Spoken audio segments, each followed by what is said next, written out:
Okay. If,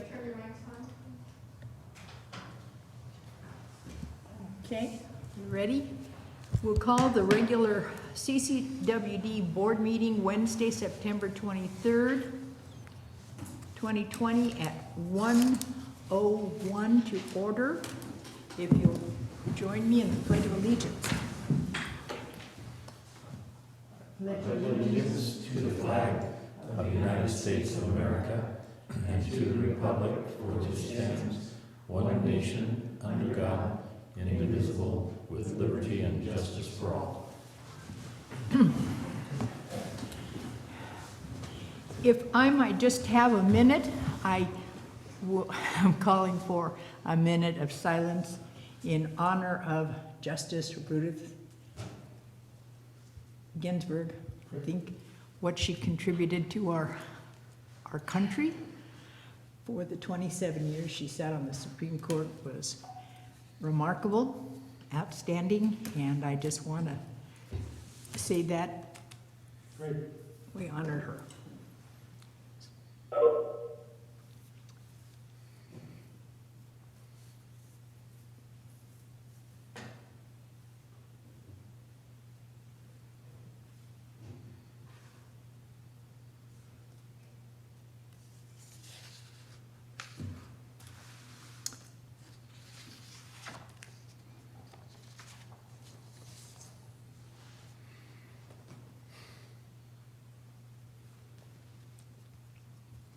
I thank you.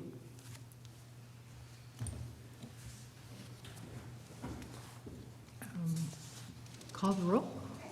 Director Thomas? I'm here. Director Davidson? Here. Director Riderman? Here. President Underhill? Here. Director Cicada is absent today. And as I say, if she can finish up with what's taking her, she'll call in later on. Okay?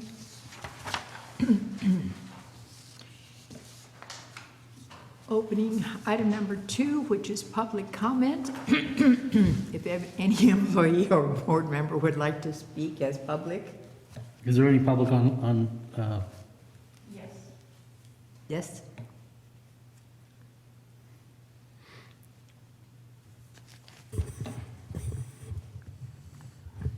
Are they speaking? No. Oh, I think there's public on, but not necessarily. okay. Oh, all right. That's what I meant. Was there any public comment? Did they wish to speak? But no, we do have public. Okay, wonderful. Welcome to our meeting. Okay, item number 3, the consent agenda. 3A, ratifying the claim summary number 582. 3B, report on monthly investment transactions for August 2020. Move for acceptance? second? Okay. Call the roll. Director Thomas? Yes. Director Davidson? Yes. Director Riderman? Yes. President Underhill? Yes. Okay, moving on to item number 4, new business, and we'll go to 4A, the amendment of Board of Directors Policy Handbook Board Meetings. And we have done an experiment. We experimented changing our meetings. Well, you did an experiment. But you all were part of the. We were the victims. Well, we're finding out that this was something that, okay, we tried it because of the situation that we had, a year ago. And that was the length of meeting times and just weather and what have you. And over the course of the year, I think CCWD has pretty much cleaned up their act as far as the meetings are concerned. Our meetings are concise, our meetings are fast, You're welcome. No, and thank you. and when Jeff is president, they'll be down to half an hour instead of an hour. So what I'm asking for is just changing the time to be Do we need a consistent. motion for this? Yes, I'll move for acceptance of the resolution amending the board policy meeting times. Second. Okay. Call the roll. Great. We have public comment. Oh, excuse me, public comment? I forget about that because, any public? No? Okay, Director Thomas, Yes. Director Davidson, Yes. Director Ryan, Yes. President Underwood. Yes.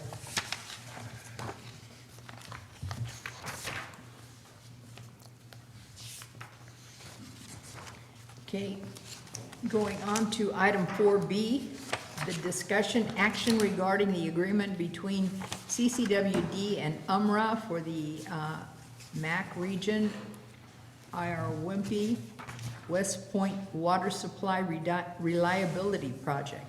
Charles Palmer. Good afternoon. So, yeah, this is a project that, Peter Martin helped quite a bit on early on, and, I was there helping him out too. So it's basically through the MAC IRWMP. It's a reliability redundancy project to, up at the West Point water plant, we have only a single water filter, so which is not really ideal from a reliability and redundancy standpoint. If anything goes wrong with that, the operations staff is really scrambling to try to fix the problem and get the filter back into service. There's no backup filter. So this project would be help fund a portion of the cost to add the second filter, or alternatively an equivalent secondary backup filtration system in case the main filter is in need of maintenance or has a operational problem. So, and at this point, what we are trying to accomplish is the Upper Moke River Watershed Authority is the actually the agency that through the MAC IRWMP is working with DWR to secure this grant. So they are interacting with DWR. CCWD is not. We're participating through the IRWMP and through UMRA. So Richard Sykes with UMRA has been working with DWR to work out the agreement between DWR and UMRA. And then, so that agreement, and then we have a separate agreement, or a supplemental agreement between CCWD and Upper Moke River Watershed Authority regarding accepting the contract from DWR and what our roles and responsibilities are for the CCWD versus, in cooperation with UMRA, how those various management responsibilities and implementation responsibilities are carried out. So, I apologize, we submitted a draft of the agreement, which was in review by DWR. Richard Sykes has notified us that DWR has accepted those revisions, so except for everything in the main agreement between CCWD and UMRA has been accepted, with the exception of there's an attachment, Exhibit F, which regards reporting requirements, which is really more of a staff level concern, that the reporting requirements I don't think is anything that would prevent the board from accepting the agreement. So I think also just to highlight the fact that this grant is only funding about 25% of the project cost. The remaining project cost is about $2 million. So we're getting roughly, I think it's $556,000. The UMRA's management costs are about $29,500. We have a consultant, Mead and Hunt, that's helping manage the project for UMRA. So we have about a net of about $525,000, somewhere around there, to go for the grant implementation. So supplemental funding will have to be provided from other CCWD resources, which could be we've identified the expansion fund for West Point that has about $811,000 in it. And then we're proposing the balance come from R&R funds, the Water Capital R&R Fund.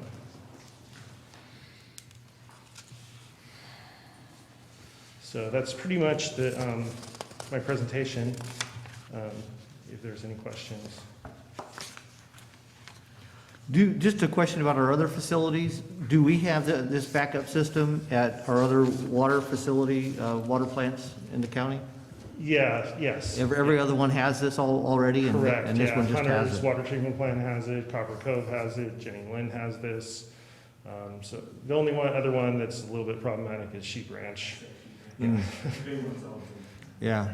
How many customers in Sheep Ranch? Yeah. 53. Okay. So this is something, we had a prior antiquated filtration system there that somehow when they built the project, they said that this was gonna suffice as a backup system, but it's never been operated from day one. So it's just, the Division of Drinking Water has told us we need to fix this problem, so that's what we're doing. And Charles, we've had this problem. Since the plant was built, yeah, it's a couple decades. Your statement in here, the project is proposed to be exempt from CEQA? Why? Yeah, as part of that, every project has to have a CEQA document, so, because it's a existing facility, the construction would occur either inside the existing filter building. If we did a supplemental filtration system, it would probably be located there's a secondary building on the site that has some old treatment equipment in it that would be basically demolished and removed, and then that space would be converted for the new system. So we're looking at pretty much all within existing footprint. Any excavation would be in previously disturbed areas. So I think, it would be, so we're gonna file a notice of exemption. I think probably we'll just notify, we had a couple of tribes under AB 52 that have requested to be notified of, it's a little, I don't think we're actually required to notify them for an exemption, but I think just to, Yeah. just to see if they have any comments, I'll go ahead and. Because we've gone through this before where we didn't, and, Keep the peace. Yeah.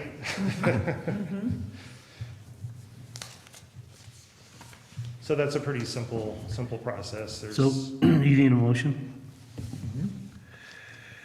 Okay, I'll make a motion to adopt Resolution 2020 approving the project and authorizing the general manager to execute said agreement between UMRA, CCWD for the Prop 1, Round 1, RIWM grant and the West Point Water Supply Reliability Improvement Project.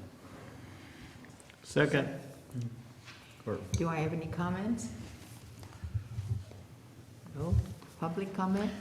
The only comment I would make is I believe we have Richard Sykes on the phone, so I just want to say thank you to Richard and UMRA for the work that they've done in helping us secure this grant and work through these agreements, and we're very much looking forward to implementing the project.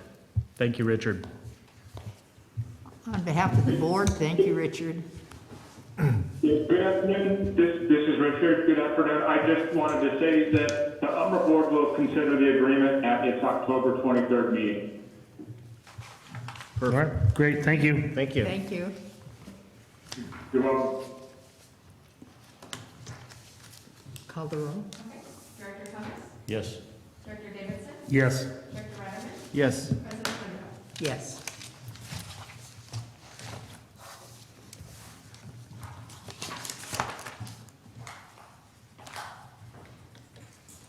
Thank you, Charles. Thank you. I think I'm up for the next item. Yeah, don't go anywhere.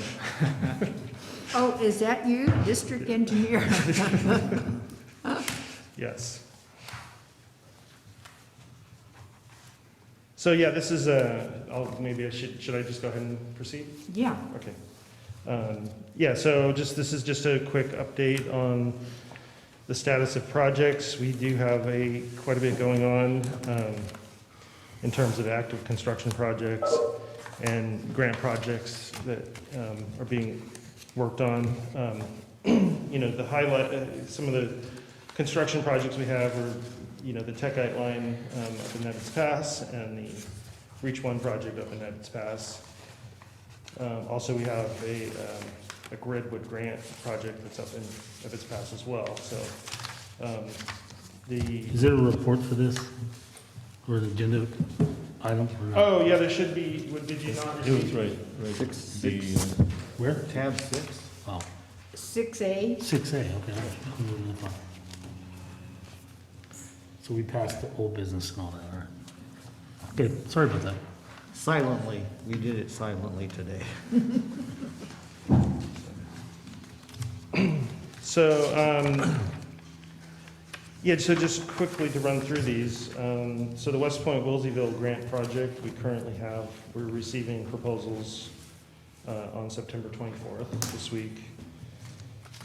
And then we'll bring those back we'll review them, select a consultant, bring that back to the board for acceptance and to retain a consultant to design the contract. The West Point the West Point backup water filter we just discussed. We also have the Ebbets Pass Woodwood FEMA grant project that's replacing the two Redwood tank in Forest Meadows, a Redwood tank in Meadowmont, one or two Redwood tanks at Big Trees, the tank 4 and 5 site, and the Big Trees tank 8 site. So that's a pretty significant project that's coming up. Just one quick question, Charles, I've recently been to the tank on Bigfoot Circle. Yeah, Is one of these 4, 5, or 8? Is it one of the? correct. Yeah. Okay. What's it called? What's that one called? Were there two tanks? Yeah, a huge generator there. Yeah, there too? so that's Yeah. the 4 and 5 site. I'm Oh, not- both so of them are there. They're 4 both and on the 5. site, yeah, Okay, same right. site. Just curious, thanks. The Ebbets Pass Techite pipeline they're really pushing to get this done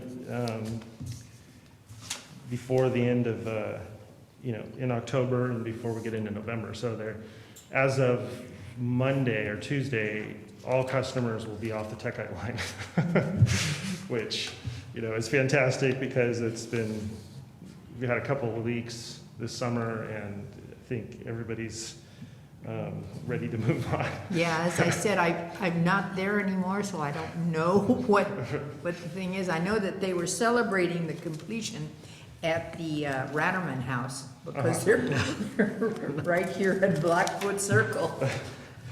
So it's not quite done yet, but we also, just to let you know, we're incurring quite a bit of extra paving costs, which I will be talking with Michael to recommend that we bring that back to the board in early October to give you more updated detail on that. So we will be covering the costs of the paving? Yes.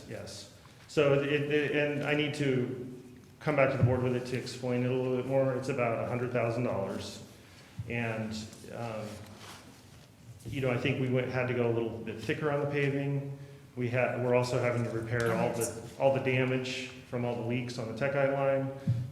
There's some temporary paving that's out there, so in one section, I think it's on Bigfoot, we have to entirely pave across the full width of the road to repair that. So, it's just when you have a county encroachment permit, the county gives you general parameters as far as how much you're supposed to replace. When you get out to the field, they actually spray paint and saw cut and grind out, and, so the dimensions aren't exactly, predictable when you're putting together a bid.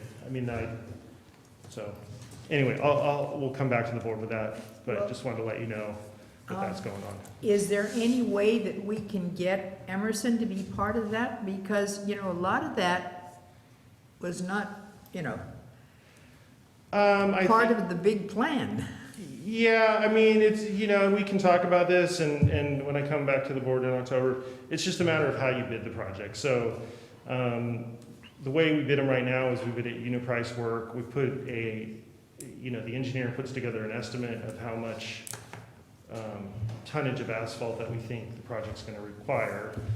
We have been consistently kind of running over on the paving, so maybe we need to re-examine how we are bidding these projects and try to push back on the contractors and, make them a little more responsible for some of Right. Yeah. Because, well, you've seen this Miko and how much Mm-hmm. damage it was done to the entire, length, yeah. Mhm. So whatever you can do, Charles, I Yeah, think. I think, that could result in a little bit higher bid items, on the paving, but it also could provide us with a little more, we wouldn't see these jumps in paving costs that we're seeing, Mhm. Do they generally, are they charging us by the foot or by the ton? It's by the ton, yeah. So maybe we should be pushing back. Is the county the one that's going back out there and spraying and giving them the final dimension, or are we the one out there doing that? No, yeah, well, it's kind of, Kevin's up there, our engineer's up there, and then the county inspector comes up, and KW Emerson, and it's like a field meeting, and Well, you gotta understand, for them, they're not gonna argue about putting in more paving. right, Well, so we gotta be the one that's gonna have to stand up out there and say, hang on, hold on a second. right. And so, maybe we need to direct our guys to be a little, because it can be just one big happy, meeting, or we can stand up for ourselves. So, I think we need to stand up and make sure that we're not allowing the county to commit us. Uh-huh, yeah. I think Kevin is probably doing somewhat of a job of that, but, Well, we just need to, I think it's a great. Make sure. point, Yeah. yeah. I'm sure he's doing a fine job, but we just So- need to, Okay, have him so we'll- understand. When you give this report to us, I'm sure you're giving it to your staff as well and saying, we're going over on this. What are the solutions? What can we do to change this? Who's at fault here? Are we underbidding it, underestimating it, or are we being asked to do more after the fact? So that's what I would hope would happen. Yeah, in the past, the county's kind of, pushed us in some directions, we had the money on the project. I think the one I'm referring to is up in West Point, the USDA/DWR project that was 100% grant funded, we were able to get, county asked for a lot of extra paving on that job, but we were able to get fully reimbursed from DWR and USDA. So, but in this case, it's coming directly out of our R&R funds. So we'll re-examine how we're bidding the projects and try to lessen the district's exposure to these large. I think it's a good point, though, because I think, in a lot of cases, these roads were not in good shape to begin with. Yeah. And we need to be the ones making sure that we're only doing what is required of us and not not going beyond that. So, Yeah. we'll keep an eye on that. Mhm. And you'll be back to us in October. Right, correct. Okay. Charles, while we're on the subject of the Techite pipeline, I should have asked this question under the AP disbursement item, but is it usual and customary for the staking on a project like Emerson had this huge project, and I'm sure that the project documents had line, grade, stationing, and everything on it? It would be my expectation that the cost of that staking, that Nordahl has charged us $16,000 that we just approved paying it, but shouldn't Emerson have paid for that? Why are we paying for? It's for just staking? however you write it in the contract. So the way we have it right now is that we pay for some of these supplemental services like compaction testing and survey marking. So it does provide us a little more control over those concerns, and we make sure that we get, one problem is, with the contractors, is enforcement of the contract, and so, geotechnical tests are expensive, so,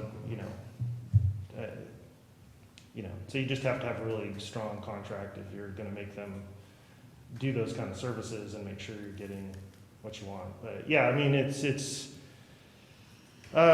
we don't necessarily have to do it that way. We can do the contracts differently. We can push back on the contractor and have them do it. And, so, yeah. Well, I don't know, my experience in doing, being involved in that kind of work, I mean, the subcontractors would be responsible for reading the plan and hiring Nordall to put in the staking, because a typical construction company wouldn't have the expertise to do that. But it just kind of begs the question, did Emerson, I'd like to see the contract to see for sure where it says that, oh, by the way, we'll pick up any cost for the engineering staking on the job. I think it should be included in their bid, just frankly. You have any experience? And it is good to hear that it is a contract item. It is the contract that we're relying on and going and hanging our hat on it and then working it out from there. But it is, I do want to point out that as we leave these projects, no one's going to remember who the contractor was, and whether it's West Point or Miko Drive or coming up Highway 4, no one's going to remember who the contractor is. They're going to remember it's a CCWD project, and they left the road in shambles. So whoever, I mean, I like seeing that we're doing it, and I think the contract will spell out who pays for it in the end. But I think it is something that we should look at and make sure that contract is written like we want to, so we can end up not looking bad at the end and pointing our finger at someone else as it's their fault this road looks like this. Yeah, and it is bid as unit price work, so, I mean, if you bid it as like lump sum or something like that, or you incorporate it into the trench costs, I mean, you could still end up with a change order. I mean, you could still, the contractor could say, the county's asking us, then it Well, becomes. they're gonna have a volume associated with whatever the flat fee is. They don't write contracts that say, hey, no matter what, we're gonna do it for this. They always tie a tonnage or cubic feet or cubic whatever into it, so. Even on the. And an estimate is a guess of future construction costs, and if it ends up looking a little bit different at the end, once you tear it up, that happens. Yeah. And I think that was what initially compelled us to do these unit price for the paving, is that, okay, well, we don't want this contractor skimping, if he has to do extra work, then we want to know what the unit price is for that extra work. Because it also, if you have a unit cost, it establishes a unit price for that paving that you can utilize, So you do get plus and minuses. We'll see what happens on the Reach 1 project. They're going to do paving soon, so we could end up actually under the paving amount, but we'll see. We'll use that extra to clean up Miko. Okay, moving on. Let's see. So the Ebbets Pass Reach 1 project. I don't know if Michael's had a chance to. Did you want to talk about it in your report, or do you want to talk about it? No, I figured we have it on the agenda here, so we could cover it in more detail. Okay, so, yeah, we have, so basically they've tested the pipeline's completed. They've put in 90%, 95% of all the accessory, air valves, PRV stations, fire hydrants, water services, it's all in. All they haven't done is completed the final connections. So, and that requires that you disinfect and test and get bacterial samples back, that everything's safe for the public to use the water. That's going to happen Friday, and there's Damon's group's going to have to do 33 different sampling locations and 2 different samples, so 66 samples that they have to pull. We're supposed to get test results back, I think, on Monday. So so after that, then the whole process of doing all these tie-ins is going to occur. And it's pretty extensive. There's all the way from the low forest meadows, all the way up to Commercial Way, Hunters Dam Road, and everywhere in between. Numerous connections that are impacting a lot of customers, a lot of shutdowns. So staff has been talking about this a lot, and we've been working with Mazingo, coming up with plans. I think we're going to we have a meeting, construction meeting tomorrow. I think we're going to finalize that plan, and then customer service can work on making all the necessary notifications, which is a substantial effort. How many customers are we talking about? I don't have everyone basically between, I'm sure it's at least 1,000 customers. Well, it's not 7 necessarily though alone. that it'll all be shut off, because Not I at think once, yeah. that this is really just a critical part of the project, where each day, we're gonna have a schedule of how many customers that particular tie-in is going to impact. We're also looking at the hydrants in that area, so we're coordinating with the fire agencies to make sure they're aware of the impacts, and then doing a lot of outreach in advance, so that we, once we have that schedule really nailed down in detail, customers know on which day their water is going to be off, and then when they come back on, they'll be on the new pipeline. So there's a lot, as Charles mentioned, just a pretty significant logistical effort, cooperation between engineering operations and customer service to get all of that information nailed down in detail, and all that outreach done. So yeah, it's just to give you, it's all forest meadows for one day. All of upper Northwood Drive for a day, then lower Northwood Drive for a day, Strawberry Hill Drive for all those customers for a day, and then as you move on, like Red Apple, that whole subdivision. Well, they're fortunate there. They have actually 2 points where they supply that subdivision, so those customers won't be impacted. But all of Darby Russell Road will be out for a day, and then as you move up further towards Hathaway Pines, you've got Sunrise Ridge in there, Canyon View. All those subdivisions are going to be out, each of them out for a day, but just kind of on a separate And that's, looking at everything working during that day. So let's. Right, yeah, we initially identified customers that were connected to the transmission main, the old prior transmission main, and as we move along, we're discovering a few more, so we're having to scramble to find parts to make sure those customers, we can get everything set up for those customers to minimize the amount of time that they're out of service.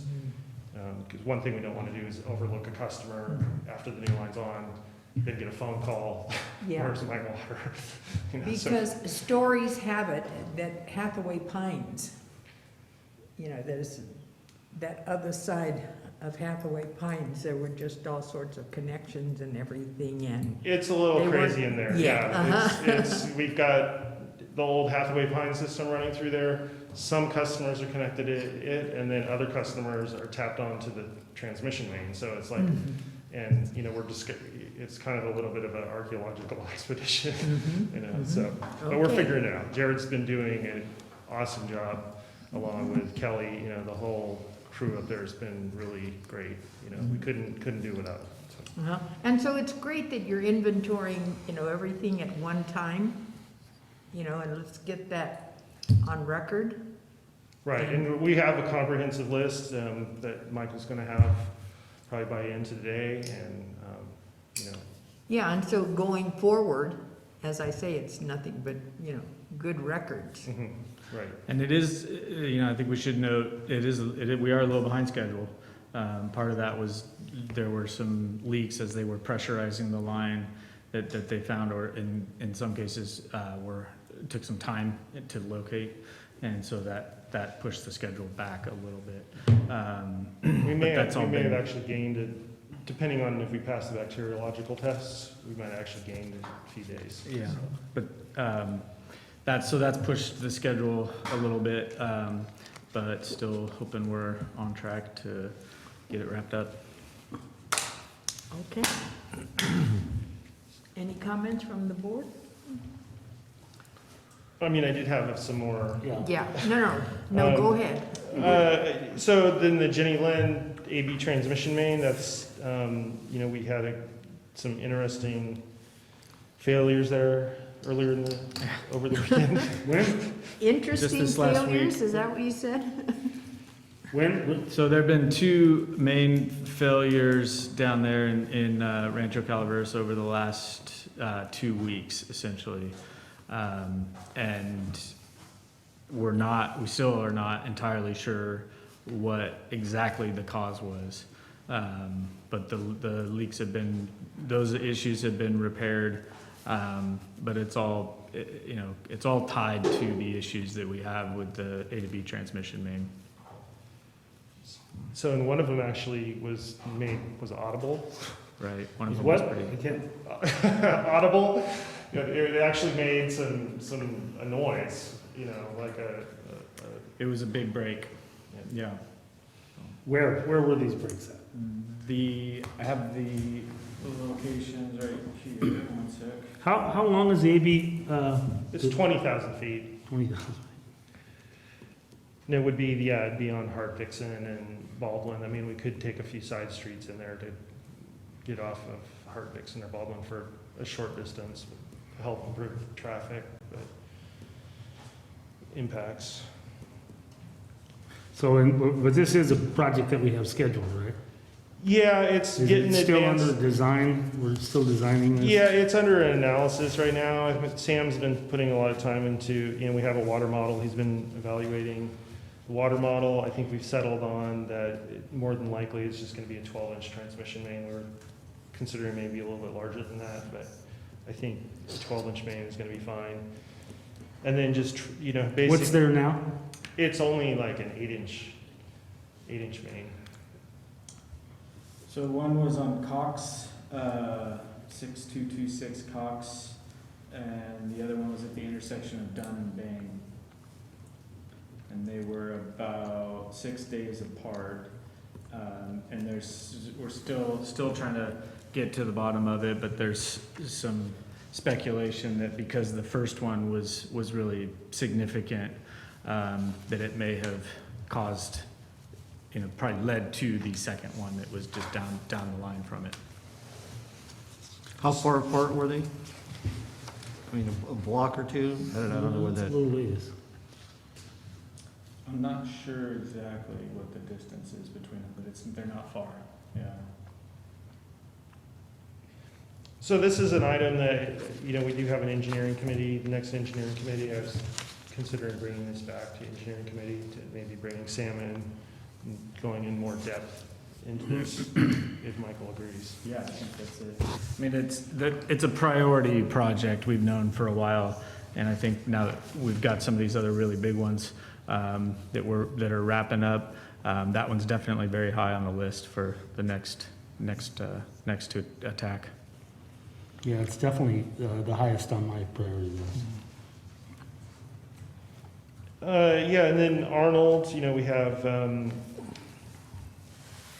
quite a bit going on in Arnold too. There's the, So, moving on to the Jenny Lynn service line replacement, we had a break on that as well? we had a break on that. That was the failure of the tap saddle and the seal on the tap saddle. So we notified the contractor to go out and fix it. I haven't heard back from them. Is it repaired or not? It has been repaired. They're back in water. There was our crew essentially it's a temporary repair though. It's not, and the contractor needs to go back in and replace it. So yeah, that project does have a warranty standard.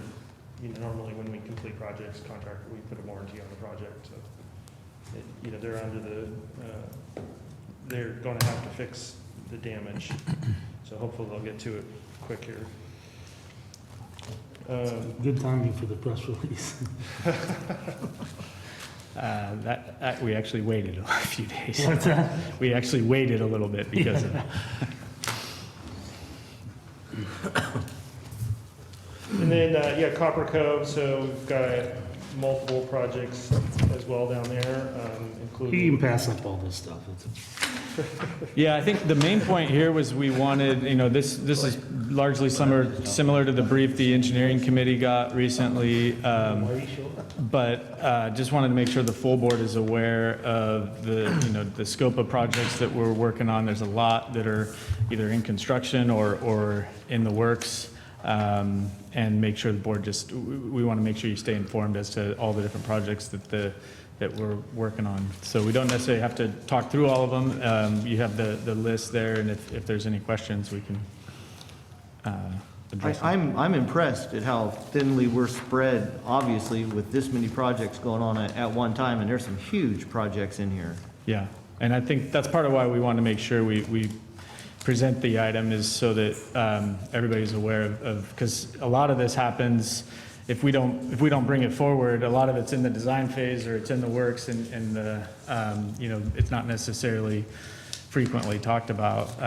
But I think, you know, presenting these items helps make sure everybody's aware of just how much work's going on. Is this sustainable? I mean, and I Very say good that question. with the capital improvement fund, how it is, or just As far as the funding as far as goes? funding, money coming in and money going out? No. You know, is this sustainable to No. keep at this pace? This is, okay, So the short answer is no. right. The long answer is, we just presented yesterday, Rebecca presented to the Finance Committee a long-term financial management consultant that we're proposing to bring in. It will be on the board's next agenda so that we can develop, bring in some outside help to develop a long-term funding strategy to make sure that we're able to implement all the projects that need to get done. Because in a lot of cases, the projects aren't optional, even if the money is not necessarily there. So that's the strategy that we need to develop, and we'll be discussing that at length in the next board meeting. Okay, good. Okay, Did want to add one more project that's not listed, is the radio read meter project. So Oh, that little one. that is gonna be, so How'd just- that miss the list? So I think because it's a county-wide project, and I tend to think of, you know, service area, but, yeah, so the contract is in USDA's hands. We've got in USDA everything they've asked for, so in terms of copies of bonds, copies of insurance, so I expect, we have a kickoff meeting, I think, 29th. And we're still having good conversations with the contractor? Yeah. Okay. So I expect, you know, we're gonna see that, start some action on that soon. So, you know, and so Kevin is gonna be, it was requested that Kevin Williams be the project manager on that, so he'll have a lot of involvement in that. I think it's gonna still be a lot of staff meetings on it, to coordination among staff members, because there's a lot of different caveats and aspects to that whole program. So. okay. You started to mention one more project up in Evans Pass, and it wasn't on the, There's just the the Redwood Tank project that. Well, other work that is in the planning stages Oh, for yes. Arnold. Yeah, wastewater treatment plant has issues we're working on. There's the, Hunters.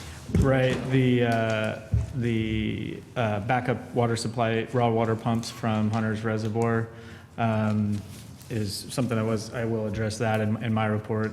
So there's several projects in the Arnold yeah, area that no, are no, I still in the thought you pipeline. had one that you didn't. Those are both pretty high priority ones. We have, we're up against capacity issues at the wastewater treatment plant. There's some, there's some issues there that need to be addressed in the short term. Okay, Yeah, the Arnold wastewater project, maybe that was the one. So Bob Godwin is working on an RFP for consultants. I expect that to go out.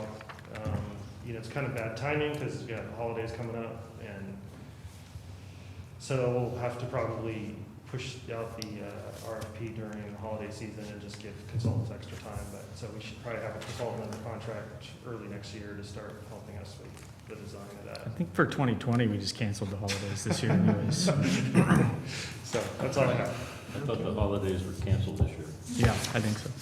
Okay, the other, the San Andreas project for the building next door isn't on the list, but it's in your graph. Good point. Yeah, no, it's definitely We still. gotta talk about my district for just a second. Definitely still in the works, as far, well, not presently, we just, with all this work going on and engineering and operations staff being spread really thin during construction season, and it's a discussion that we had with the board, was it needs to just sit for a bit until we have a better financial picture after all the COVID impacts and we get through this construction season.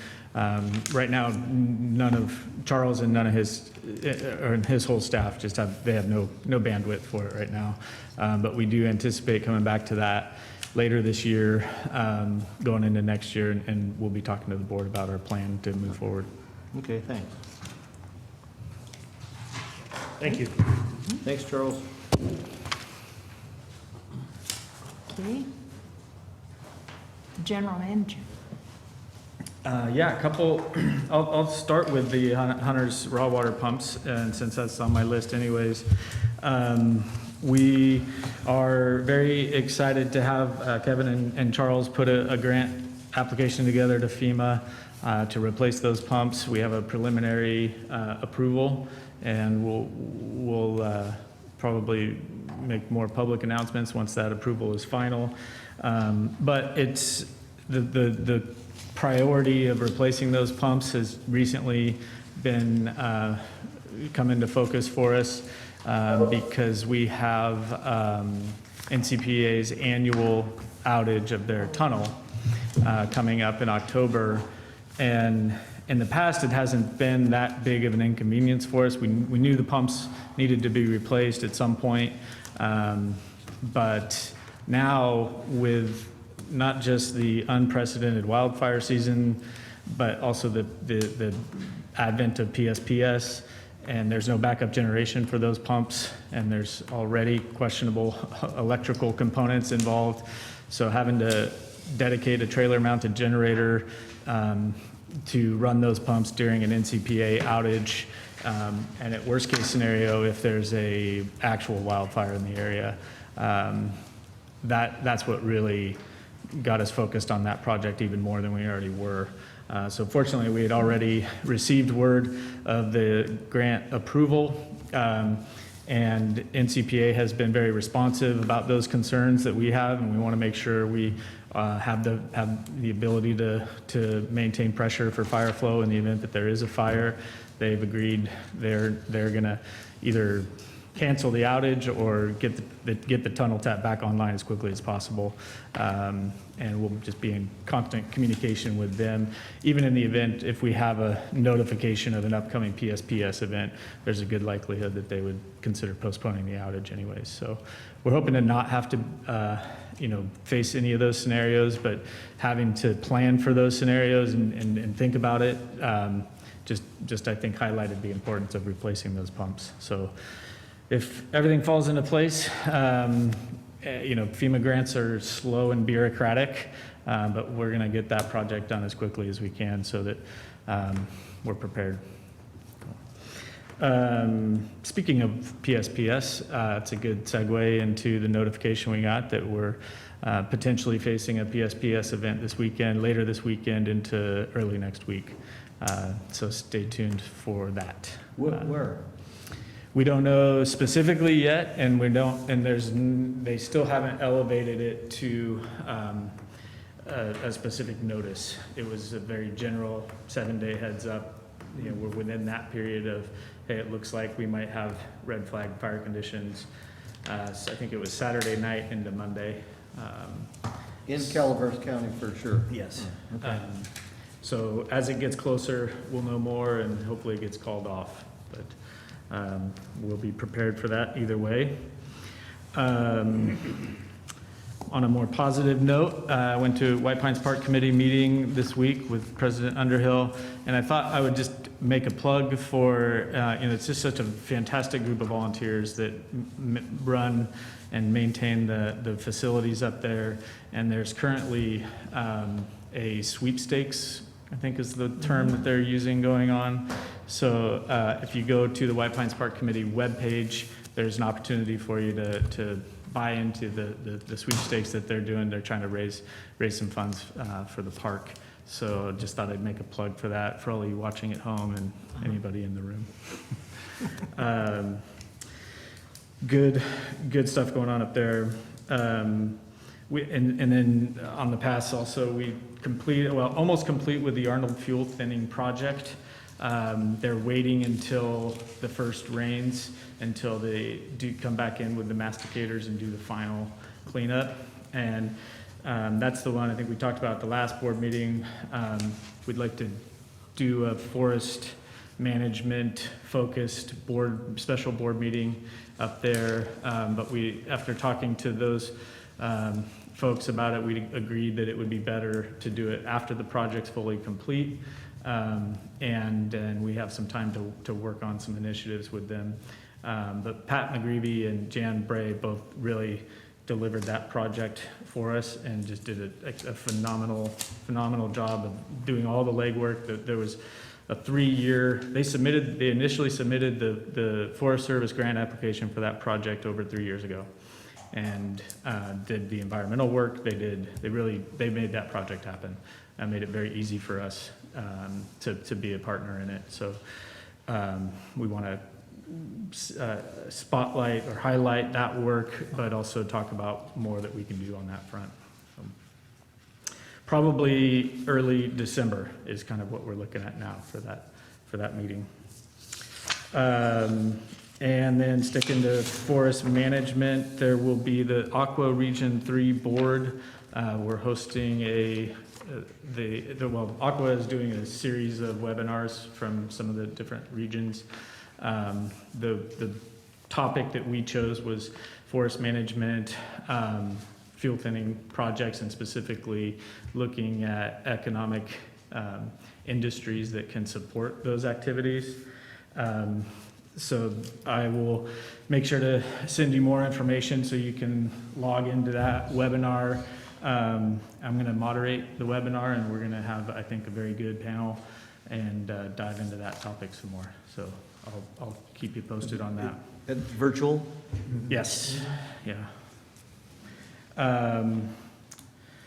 Strategic plan kickoff meeting is now actually on the calendar, so we're very excited about that. Later this month, it will be just an initial meeting with staff and the consultant to sort of tee up the whole process, and then we'll be in touch with the board for board workshop invitations and moving forward with the whole scope of work from there. Looking forward to that.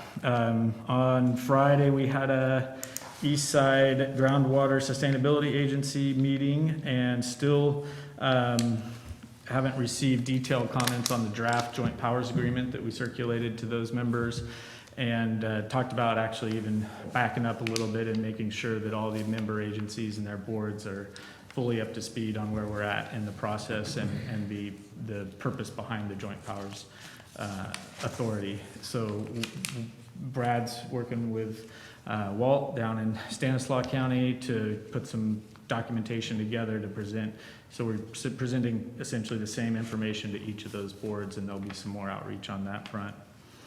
And I think I sent a notification out already, but I just want to say for the first time since we've seen each other in person, we're really excited about the new external affairs manager that will be starting later in October. I think she has a lot of experience in all the different areas that we need that position to fill.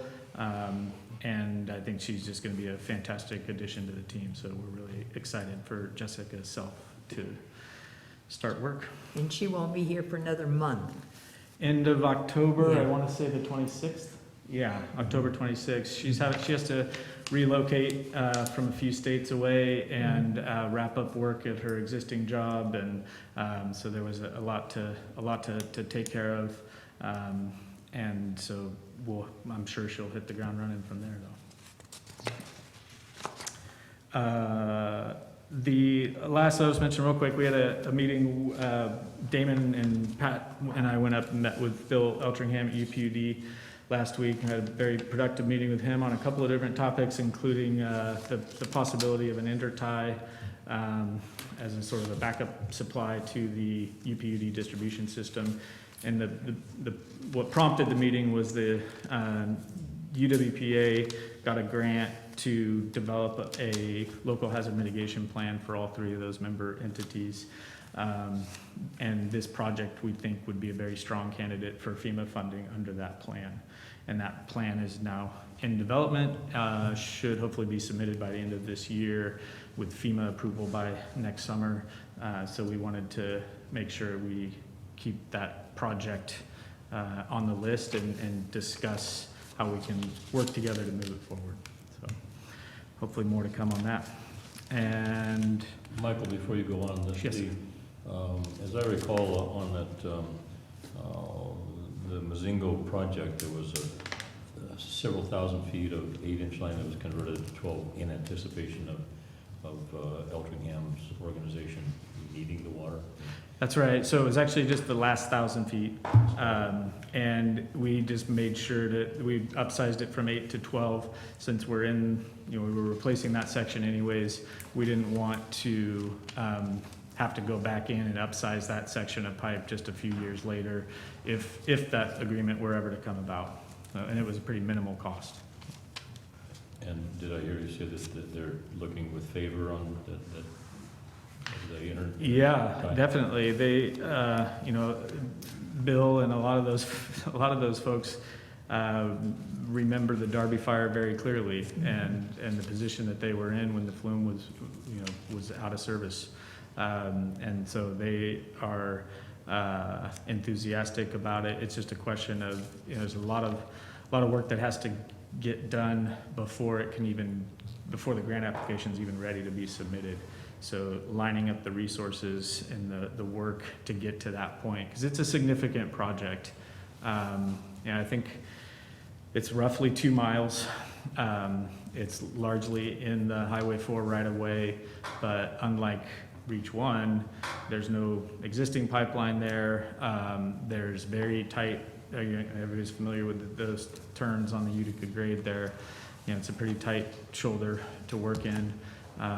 There'll be some unique challenges to it, so I think we're looking at something roughly half the size of the Reach 1 project, which is a significant project.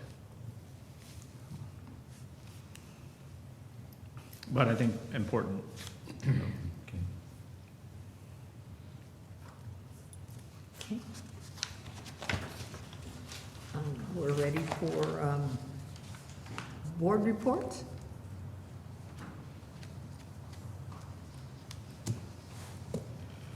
Board reports? Why do you have to start here?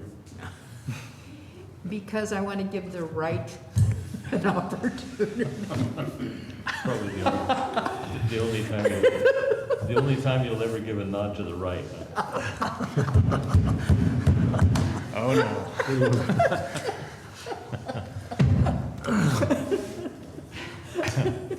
Well, I think I'll take my mask off after that.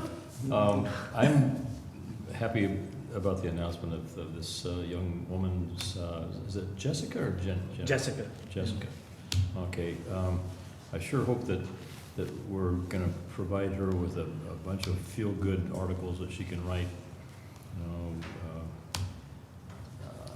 to kind of justify. I read about the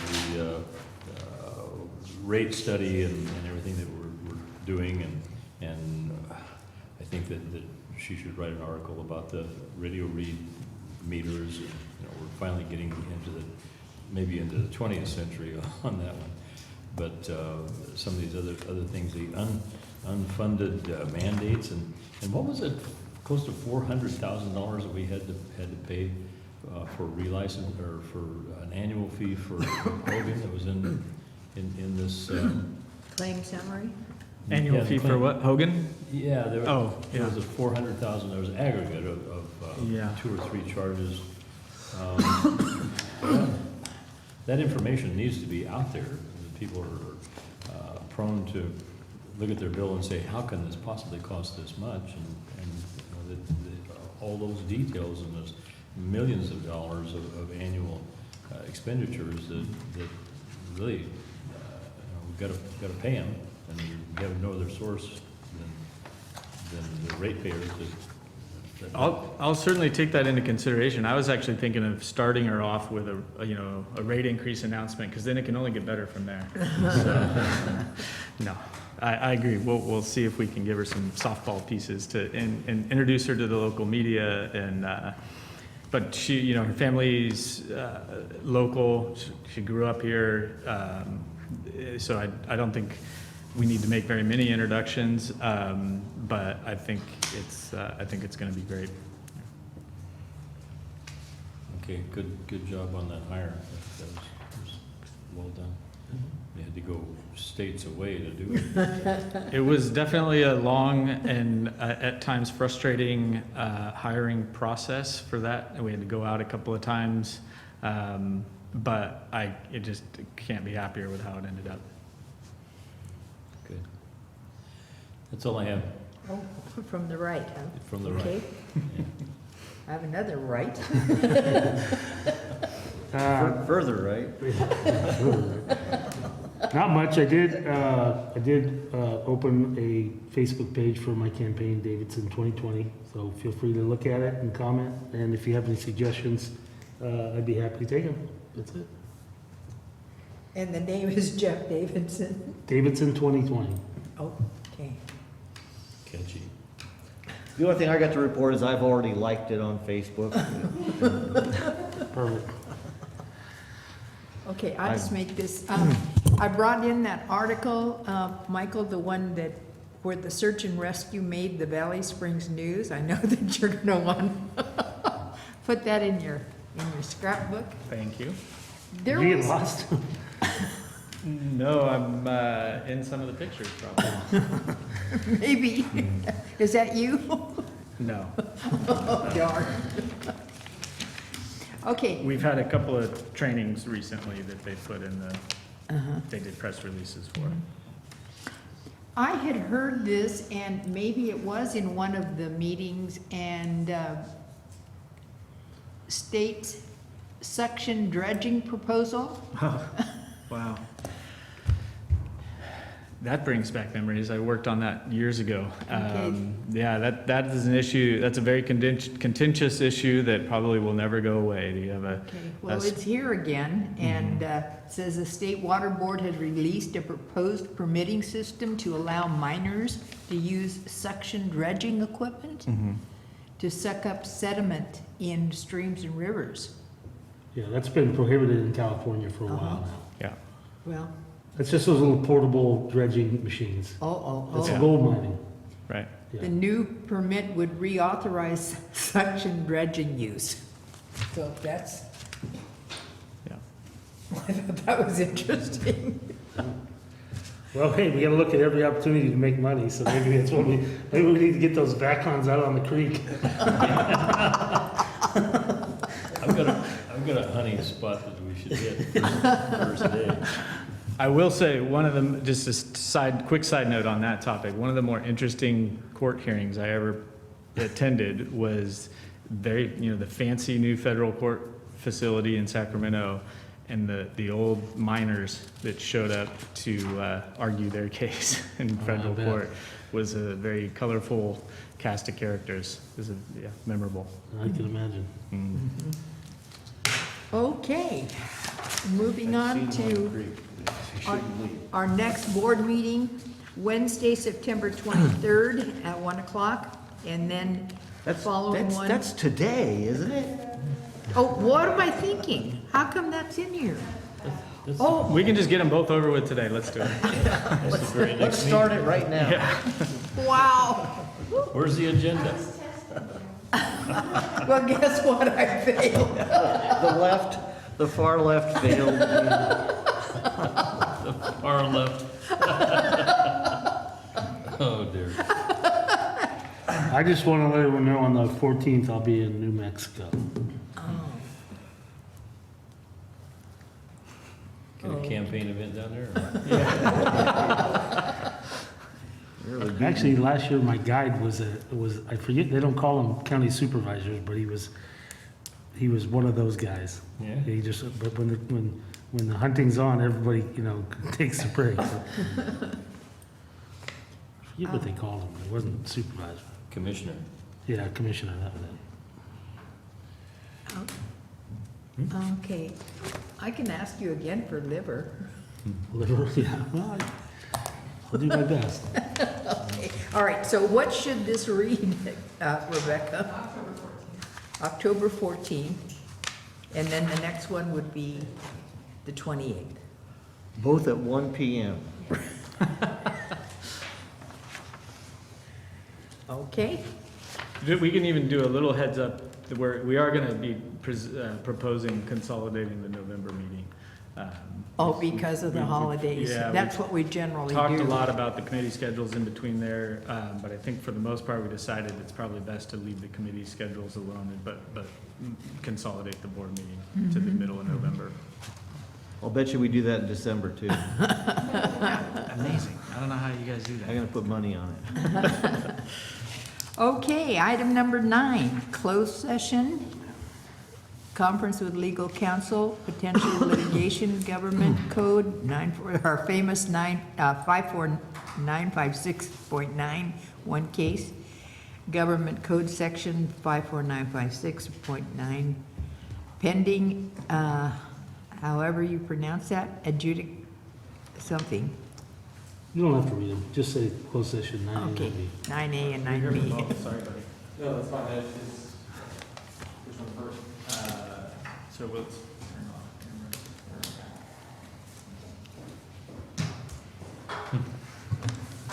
Thanks for using WebEx. Visit our website at www.webex.com. I'll go first.